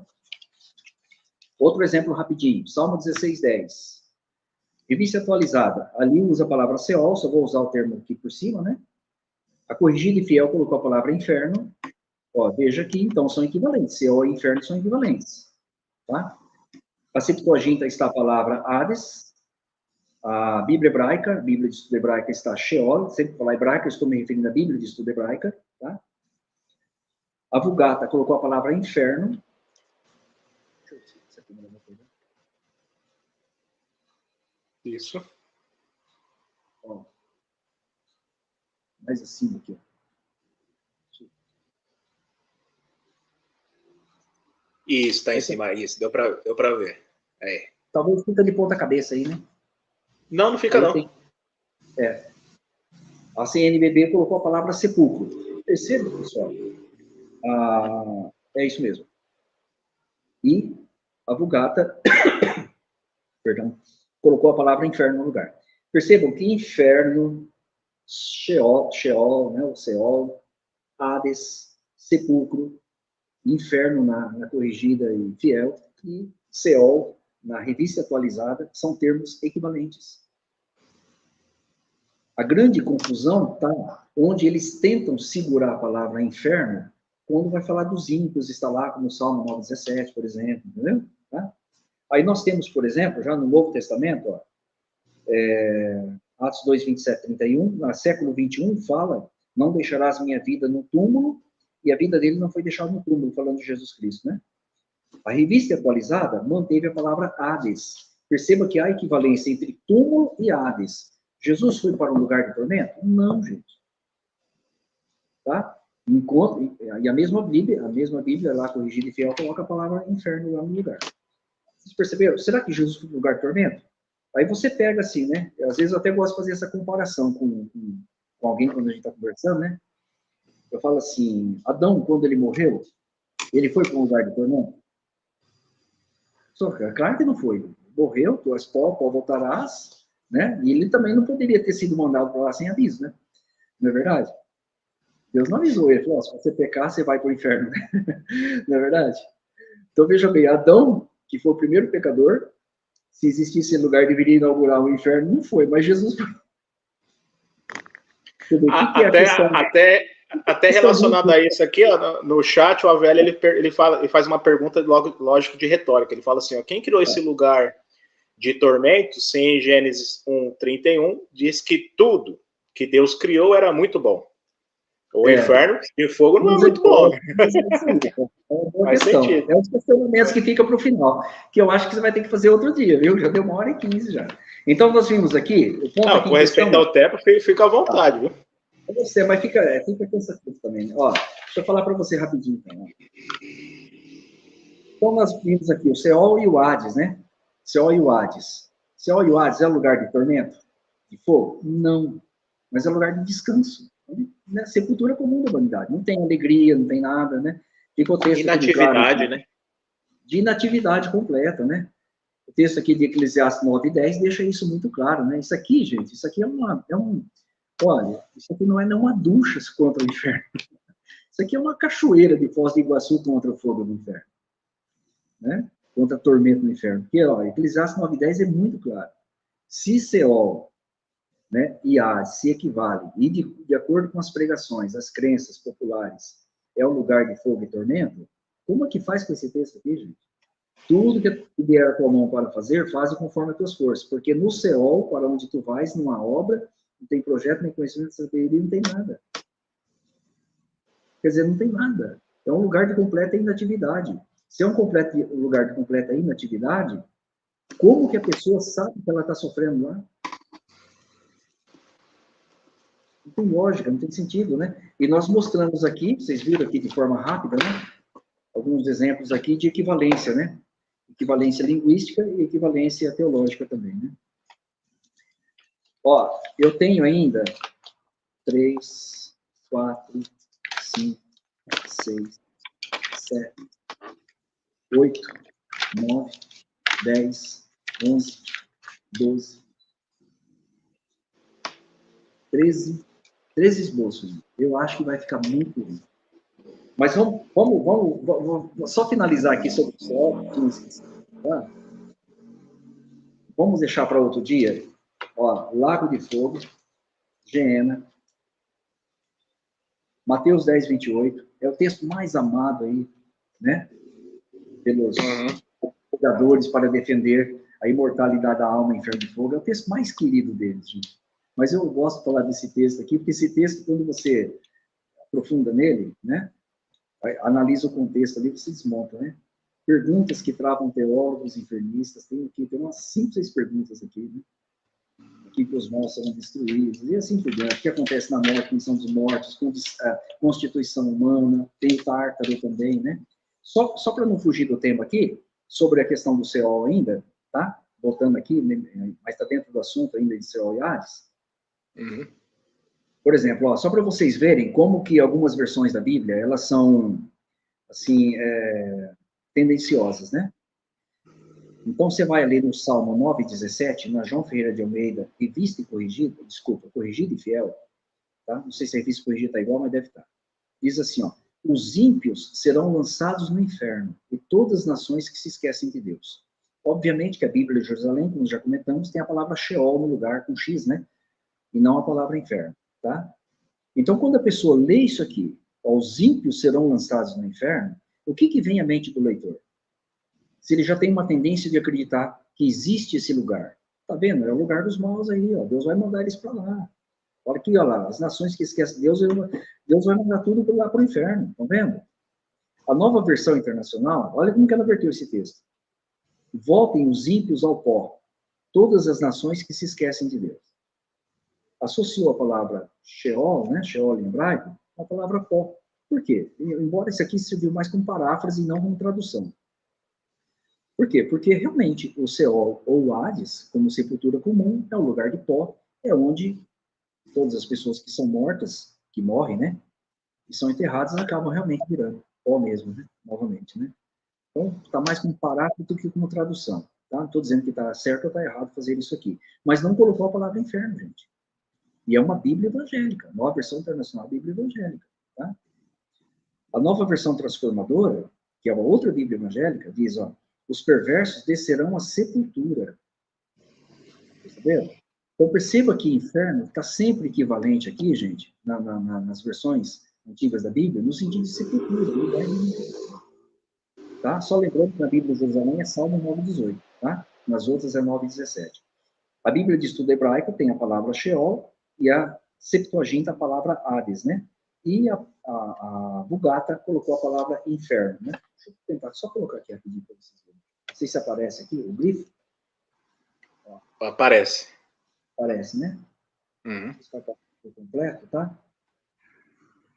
Aqui a gente fica pega de reverso. É.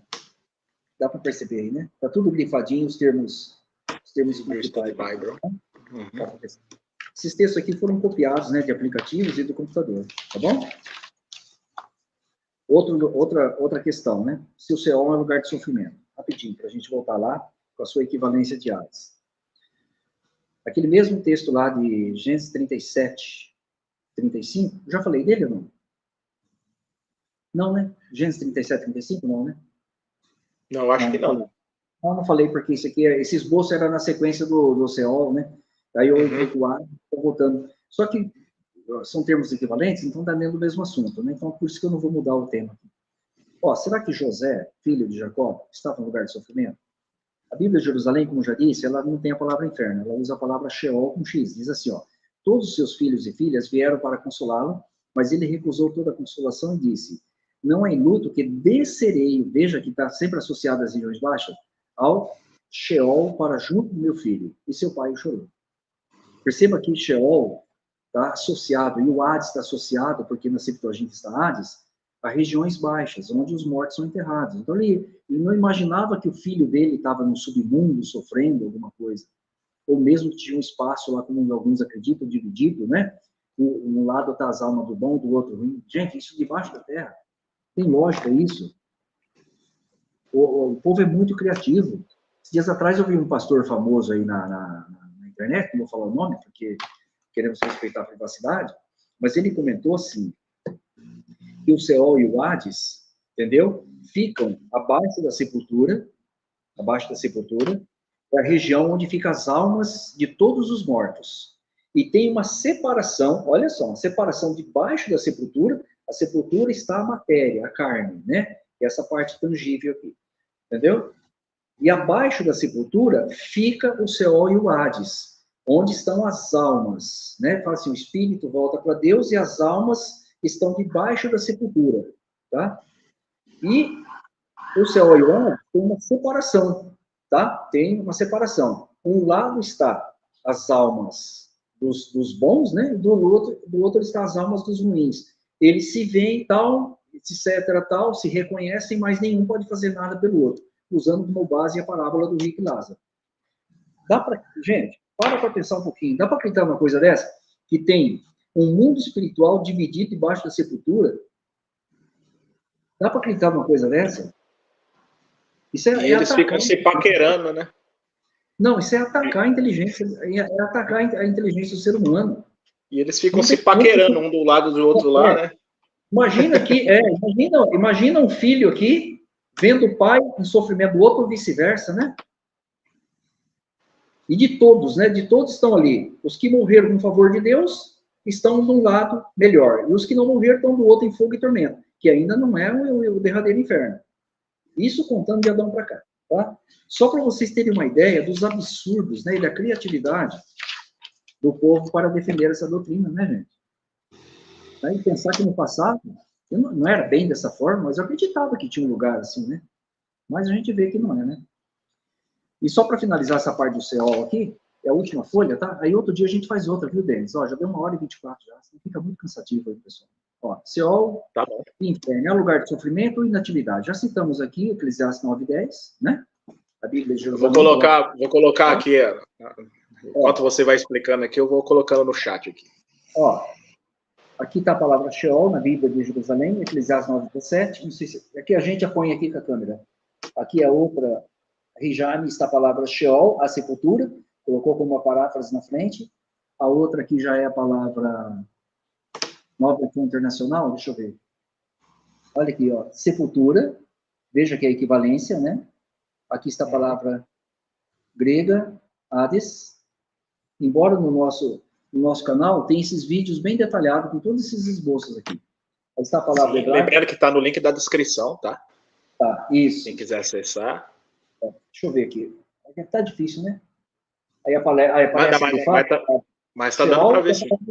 Embaixo, tá bom? É só para a gente concluir aqui. Então a gente vê que a expressão hebraica, né? Sheol, trazia o sentido de sepultura de todos, independente, né? Homem, mulher, bom, ruim, né? Criança, adulto, não interessa, né? É o destino de todos, sem exceção, tá? Embora tenha um termo específico, né? Quando era uma sepultura distinta, né? Para uma pessoa específica, tem a palavra kever, alguma coisa assim, tá? E no grego também tem a palavra, recorda agora? A palavra específica pode ser também, tá? Mas é um termo genérico, se referindo à sepultura comum de toda a humanidade, sem distinção. Seol e Hades. A única palavra, o único lugar onde tem associação com fogo e tormento, no Hades, seria lá na parábola de Lucas, capítulo 16. Entendeu? Mas se a pessoa entender que o Seol e o Hades é um lugar de fogo e tormento, ele tem que rasgar todos esses textos aqui da Bíblia. Por quê? Porque nenhuma outra passagem tem essa associação. Inclusive, esses dias atrás, né, tem um professor renomado de religião aí na internet, né? Aí eu perguntei para ele, assim, ele fez a live explicando Seol e Hades se equivalem, é o lugar intermediário de castigo das almas. Tá? Então, os termos se equivalem, obviamente, nós concordamos com isso, são termos equivalentes, porque quando se traduziu o Antigo Testamento para o grego, se usou a palavra Hades no lugar da palavra Seol, assim como a palavra inferno, né, veio de maneira uniforme, infernos, né, veio de maneira uniforme também nesses lugares aí. Certo. Tá? Aí eu perguntei assim, aí eu fiz uma pergunta para ele. Eu falei assim, olha, eu posso até acreditar, não vou falar o nome dele aqui, porque eu fiz isso em vários lugares. Ó, eu posso até acreditar nessa doutrina, se você me provar que de Adão até Jesus Cristo, pelo menos um personagem, por nome, morreu, tá? Por nome, e a alma dele foi condenada a sofrer no céu. Eu quero só um texto de um personagem bíblico. De Adão até Jesus Cristo, são 4.000 anos de história, 3/4 da Bíblia. Me apresente um único versículo, um único personagem que morreu. Esse personagem é uma pessoa que desafiava Deus, que era o pecador dos mais terríveis que você pode imaginar, e que a alma dele foi condenada e está sofrendo no Seol, que equivale a Hades. Eu quero só um personagem. Me prova. Eu passo a acreditar nessa doutrina. E pago até o dízimo para a tua igreja. Estou esperando. Tem um aí que faz 6 meses que eu estou esperando. Faz 6 meses que eu estou esperando isso aí. Se é um lugar... Esse exemplo que você trouxe atenção é interessante, porque um exemplo claro que era a oportunidade de Deus fazer isso foi no caso de Corá, Datã e Abirão, né? Tem um detalhe, né? E tem um detalhe. Não tem. Você sabe que não tem. Mas por que você acredita numa coisa que você não consegue provar? Viu, Denis? Ó, pelo meu que eu observei aqui, já deu 1h30, né? Eu acho que é um tempinho legal, né? Sim. Vamos deixar para outro dia a gente falar do Lago de Fogo, sobre a parábola do rico e Lázaro, sobre a Geena. Temos a Geena, o Tártaro. Sobre o Tártaro. Porque senão vai dar mais 1h30, entendeu? Aí não, a gente faz um episódio 2. A gente faz um episódio 2, então. Isso, entendeu? Que aí fica bem dividida a matéria, né? Sim, mas com sobre certeza. essa questão, deixa eu ver se tem um comentário. Deixa eu achar rapidinho aqui, só para a gente encerrar esse assunto. Entendeu? Enquanto você acha aí, outro dia no meu local de trabalho tem alguns evangélicos, né? E resumindo a história, um senhor evangélico ele veio questionar a questão da desassociação, excomunhão, né? E falou que era algo desamoroso e coisa e tal, onde já se viu uma pessoa que ela deve ser ajudada e não ser excluída da congregação. E eu tentei explicar para ele que não é assim, são pessoas que não querem mudar, né? Tentei explicar, mostrar os textos, mas ele não deixava. Aí eu falei, então é assim. Ele até falou que Jesus é esse desamoroso, né, que faz com que as pessoas sejam expulsas da congregação. Eu falei, você acredita no inferno de fogo, né? Para punição de pecados. Se você está achando que o nosso Jesus ele é desamoroso por ter o procedimento de excomunhão ou desassociação, o que quer que seja o termo, então quem dera o seu Jesus aprovar um inferno de fogo de tormento eterno em dor e sofrimento por conta dos mesmos pecados que a pessoa talvez cometeu. Qual Jesus aí é o pior? Eu já fiz esse questionamento já também. Acabou o assunto. E tem outro detalhe, né? Jeová errou, então, em expulsar Adão do paraíso? Né? O apóstolo Paulo e aqueles primeiros cristãos erraram em expulsar aquele rapaz que cometeu fornicação com a madrasta? Eles erraram, então? Porque fala dele ser acolhido depois, né? Porque ele caiu em si, obviamente, né? Então, eles erraram, então. Né? Porque, na verdade, né, a questão que eles apegam não é nem tanta questão da exclusão ou desassociação. É a questão da cortar a comunicação, né? Mas a Bíblia é clara ali em falar... E no Israel antigo, qual que era a desassociação, né, entre aspas, a remoção da pessoa, melhor dizendo? Era o apedrejamento. Era um monte de pedra na cabeça. E alguns relatos, eu estava até relembrando, quando eu fiz a live sobre excomunhão lá no Publicador do Reino, em algumas ocasiões as pessoas foram queimadas em vez de ser apedrejadas. Foram condenadas ao fogo. Lógico que é o fogo literal, né? Não vai dizer que é o inferno de fogo. Eu nem lembrava dessas passagens. Quando eu estava fazendo as minhas pesquisas, eu encontrei esses textos. Então veja só como a remoção de hoje é muito mais branda do que era no Israel antigo. Se fosse no passado, já era, né? Ó, eu vou ler novamente aqui, só para a gente frisar essa questão aqui. Nós vamos deixar a questão da Geena, Lago de Fogo, Tártaro, Constituição Humana, Condição dos Mortos, para outra live. Expressão de o que é tormento, né? Fogo que nunca se apaga. Isso, a gente vai entrar nessa questão. Eu vou ler só um trechinho aqui, página 198, diz assim, ó, sobre o céu e o Hades, tá? Diz assim, a palavra inferno vem do latim infernos. Obviamente que todos nós concordamos com isso, significa lugar inferior. Foi usada por Jerônimo, na Vulgata Latina, para traduzir do hebraico a palavra Sheol, no Antigo Testamento, e do grego a palavra Hades, e Geena, entre outros termos do Novo Testamento. Ó, só a Geena que está errado. Na Vulgata está Geena mesmo, tá? Não está inferno. Segundo, o primeiro parágrafo aqui, que era o final do parágrafo anterior. Sheol e Hades. Sheol é um termo hebraico que significa mundo invisível. É o lugar invisível dos mortos, a habitação dos mortos. O fato de Sheol e sepultura serem profundos e invisíveis aos olhos humanos justifica, às vezes, as diversas traduções do termo como inferno, sepultura, sepulcro e profundeza. Concordamos, né? A equivalência, né? E o sentido é esse, o significado é esse, regiões profundas onde os mortos são enterrados. É um termo genérico para sepultura, não de forma distinta e individual. Tá? Agora que vem a questão. Hades é o estado intermediário dos mortos. Então, que o Sheol também seria.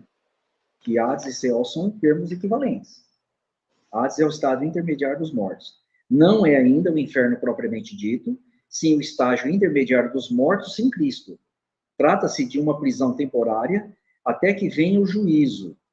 Os condenados que partiram desse mundo estão lá no Hades, que eu coloquei aqui ó, na observação, conscientes e em tormentos, sabendo perfeitamente por que estão naquele lugar. Então, perceberam? A primeira afirmação está correta. Hades e Seol se equivalem, né? Se referindo sepultura, sepulcro, profundeza, lugar invisível, realmente invisível, que a gente não enxerga, região onde estão todos os mortos, né? Mas aqui ele fala que o Hades é o lugar do tormento, e Hades e Seol se equivalem. Se Hades e Seol se equivalem, obviamente o Seol também é um lugar de tormento, temporário. Concorda ou não? Obviamente você vai concordar porque estão dizendo isso. Aí continua. E eles estão lá, sabendo que perfeitamente o porquê de estarem lá, em tormentos, hein? Continua. O Hades, como ideia de lugar ardente de tormentos para os iníquos, encontra-se somente uma vez na passagem do rico e Lázaro. Então, uma única passagem. Então, nós temos, pessoal, olha, presta bem atenção, só para a gente resumir aqui. Nós temos 66 ocorrências de Seol no Antigo Testamento. 66 ocorrências. E 10 de Hades no Novo Testamento. Tá? Somando tudo, dá 76 ocorrências. Ok? Ok. Dessas 76 ocorrências de termos que equivalem à mesma coisa, apenas palavras diferentes, Seol e Hades, apenas uma que supostamente daria a ideia de fogos e tormentos está na parábola do rico e Lázaro, e eles concordam com isso aqui. Então, quer dizer, todas as demais passagens que condenam o sentido que é aplicado aqui estão erradas. Se o Seol é um lugar de tormento, se o Seol é um lugar de tormento, assim como o Hades, entendeu? Como eu já disse, eu já perguntei aqui para alguns da internet, me apresente um único relato, só um, que alguém cometeu um pecado grave contra Deus, perdeu o perdão de Deus, perdeu o favor de Deus, e a alma dele está sofrendo no céu. De Adão até Jesus Cristo, é 4.000 anos de história. Muita gente, hein? Muita gente passou, né, Denis? Com certeza. Quantos bilhões de pessoas já viveram na Terra de Adão até Jesus Cristo, que é o tempo do Novo Testamento? 66 ocorrências de Seol, um único caso de alguém, né, que foi condenado por Deus e a alma dele está sofrendo no Seol. Para comprovar que realmente o Hades é um lugar de sofrimento, como eles afirmam nos seus manuais de doutrinas. Só um. Na verdade, a gente vai encontrar o contrário, né? Vocês viram aí que é lugar de inatividade, né? Se referindo a regiões baixas apenas, onde os mortos estão ali, usou a expressão dormindo, né? Que é um eufemismo para a morte. Apenas isso. Não tem nada associado no Seol, você nunca vai encontrar, nas 66 ocorrências da palavra Seol no Antigo Testamento, não existe essas duas palavras ligadas a ela. Fogo e tormento. Como que pode ser um lugar, né, de castigos para entidades espirituais, no caso da alma, entendeu? Se sequer existe a palavra fogo e tormento associada com a palavra Seol no Antigo Testamento. E a única ocorrência em Hades, das 10 ocorrências, é numa parábola contada por Jesus Cristo. É só você chegar lá no finalzinho da parábola, que a gente vai ter uma live depois explicando, você vai entender que se trata de uma parábola aplicando ali aos fariseus. A gente precisaria, obviamente, uns 20, 30 minutos para esclarecer bem isso aí, né? Entendeu? Apenas uma ocorrência eles distorcem para defender essa doutrina pagã, com todo respeito aí às pessoas que acreditam. Acabou escapando essa palavra que eu não queria falar. Entendeu? Apenas uma ocorrência. De 76. Apenas 2 ocorrências que fala de alma voltando para o corpo, saindo, voltando para o corpo, que a gente citou aqui, é usada para defender que a alma é uma entidade. De 754 ocorrências, 99,9% está se referindo à vida ou indivíduo. Aí tem 2 que falam que a alma voltou para o corpo. Aqui, a imortalidade da alma aqui. A entidade voltando para o corpo aqui. Quem morreu. Né? Perceberam? Então, além de ter um pouco de problema na interpretação, né? Contextualizar a palavra corretamente, ali na tradução, tem a questão da interpretação. Então, a pessoa coloca na cabeça que existe alma imortal. Assim como muitos colocam na cabeça que tem trindade, qualquer coisa que ele lê, ele acha que está lendo aquilo lá, né? Entendeu? Exatamente. E nós notamos que tem uma similaridade, né? E depois a gente até vai vai dissertar isso, então, num episódio 2 aí. Em resumo, é isso aí, tá? A gente pode deixar esses outros aqui, ó, 1h40. Podemos sim. Vou precisar mais 1h40 para falar, né? Então tá bom, a gente vai marcar assim. A gente vai marcar assim um episódio 2 aí, pode deixar aí, ó. Só tudo isso, só. Tem muita coisa aqui, viu, gente? Não sei se a câmera pega. Opa, a gente vai ainda, e a gente vai tentar resumir 1, 2. Estou falando em esboço, não é folha, tá? 1, 2, 3, 4, 5, 6, 7, 8, 9, 10, 11, 12. Folhas deve ter umas... Mas a gente resume aí, mais ou menos aí uns... Eu acredito que uns 5 minutos no máximo cada um, mais 1h20 no máximo aí, a gente consegue fazer um apanhado geral, né? Beleza. E esclarecer essas outras questões, né? Que a gente tem aí acerca desse tema. Estão falando no chat aí, ó. Vou marcar, então marca logo. O pessoal parece que gostou. Então tá bom. A vida é corrida, né? Ah, sim, a gente tem nossas atividades, né? A gente, família, né? E tudo mais, a gente corre contra o tempo para a gente tentar encaixar um pouquinho aqui, compartilhar um pouco que a gente sabe a respeito das escrituras e ter um envolvimento sadio aqui na internet. Galo, eu quero agradecer essa primeira conversa, tá? Que a gente teve. A gente vai marcar o mais breve possível o restante aqui desse assunto, que é bastante longo, né? E eu quero agradecer desde já a disposição, o tempo que você teve para nós. Seja bem-vindo aí.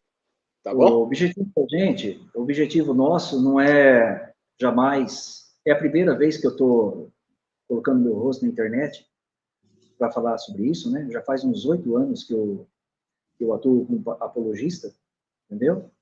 Das verdades, né? Mas eu nunca expus assim, entendeu? Você até falou se queria apenas colocar um saco de papel aí.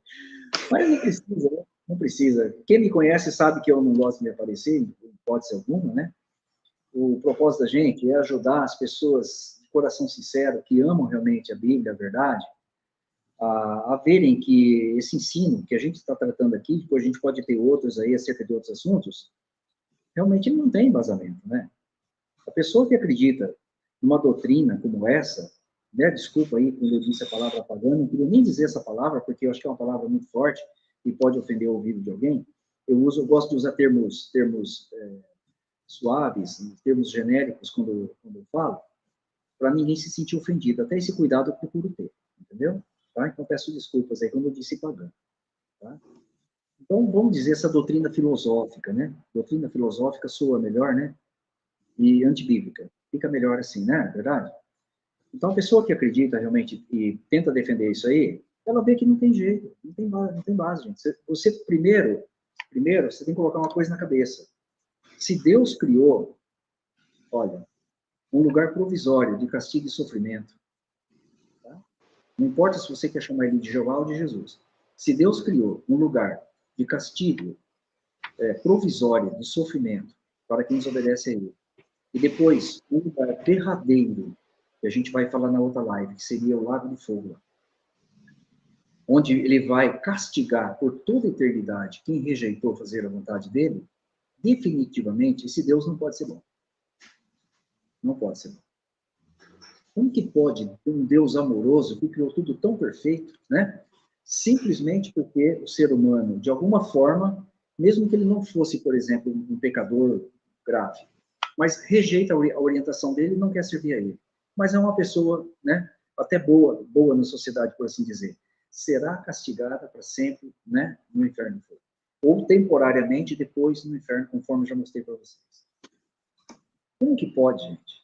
Então, essa doutrina, ela difama o caráter amoroso, né, do nosso Pai Celestial Jeová. E de Jesus também. Tá? De Jesus também, obviamente, porque Jesus e Jeová pensam iguais, né? Essa doutrina, ela difama o Deus verdadeiro, o Deus de amor, e seu Filho Jesus Cristo. E jamais passou pela cabeça deles, né, fazer isso, né? Teve um irmão que comentou aí, que eu já comentei, né? A gente vai... eu acredito que vai ser quando a gente falar da Gênesis 1:31, né? 1:31. Se Deus criou já tinha preparado um lugar de sofrimento para punir quem se rebelasse contra ele, lá em Gênesis 1:31, quando ele diz, eis que ele, quando ele olhou tudo e tudo era muito bom, o inferno já estava preparado também? O inferno era bom? Né? O inferno era bom? Não é verdade? Pois é. Verdade. E tem outra coisa. Isso aí. Só um minutinho. Uma vez eu fiz uma ilustração com um rapaz, e foi na pregação de casa em casa. Ele tocou nesse assunto, né? Eu falei assim para ele, bem rapidinho, falei assim, escuta, só uma perguntinha para você, bem rapidinho. Você acha que a tortura é crime? Do seu ponto de vista, torturar uma pessoa, um animal, é crime? Ah, claro que é crime. Muito bem. Falei, na maioria dos países, a tortura é considerada crime hediondo, passível, dependendo do país, da pessoa ter prisão perpétua, ou até ser morta, né, por causar tortura a alguém. Você acha justo isso? É claro, correto. Né? Eu falei assim, e se Deus torturar a pessoa para sempre?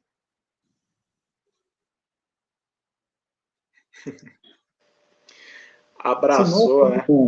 Achamos, porque... Apertou sem abraçar agora.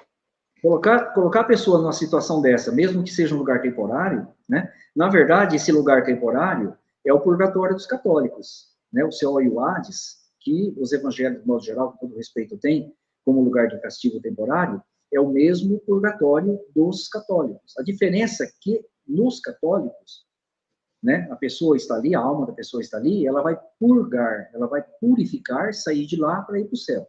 É aquele pecado, mais ou menos, que não dava direito de passar direto para o céu, então ficou na antessala do céu e do inferno. Ali ele purificou a alma dele e depois ele vai para o céu. Só que no caso, aqui no inverso, dos evangélicos, por exemplo, é o contrário. Vai ficar ali e dali vai sair para sofrer o castigo derradeiro e eterno no lago de fogo, né? Então, eu percebo que tem uma certa similaridade aí, né? Muito grau de maldade, né? Querendo ou não, tem muito grau de maldade em acreditar nisso aí, né? Como que pode um Deus de amor fazer isso, rapaz? Não tem lógica, né? Você vê um filho seu, tem filho, sabe disso, o filho seu espirrou, está com febre, você já fica desesperado, né? Nós somos imperfeitos, pensamos assim, não é verdade? Agora imagina o Deus de amor que criou tudo perfeito, que é o melhor para nós, só porque você se recusou a servir a ele, ele vai te mandar nesse lugar. Exatamente. Só parar para pensar um pouco, né? Usar um pouco o raciocínio, que nem Paulo falou. Quem acredita nessa doutrina, infelizmente acredita, é um ataque, né, a moral e o caráter do Deus amoroso e perfeito Jeová, e também seu filho Jesus, que pensa exatamente como ele. Né? Exatamente. É Galo, quero agradecer mais uma vez, tá? Quero agradecer a todo mundo aí que assistiu, que vão assistir depois essa live gravada, pela participação dos comentários. E vamos aí marcar uma parte 2 desse assunto, dando continuidade aqui. Vamos ver uma data que fica aí. Você sabe que eu viajo bastante, né? Pelo meu serviço, corrido, né? É lá e cá, viajando para Três Lagoas e Garça, cuidando aí do nosso negócio, né? Exato. Mas a gente combina. Para poder fazer isso aí, sim. Tá bom? A gente combina assim. Quero agradecer, então, a todo mundo, tá? Mais uma vez aqui, compartilha essas informações, dê o like aí para que essas informações cheguem a mais pessoas, comente depois, quero saber a sua opinião sobre este e outros assuntos, tá joia? Então, boa noite, bom descanso para todos aí, até mais, fica com Deus e tchau! Boa noite a todos, já vou abençoe e proteger vocês aí, tá? Forte abraço. Abraço.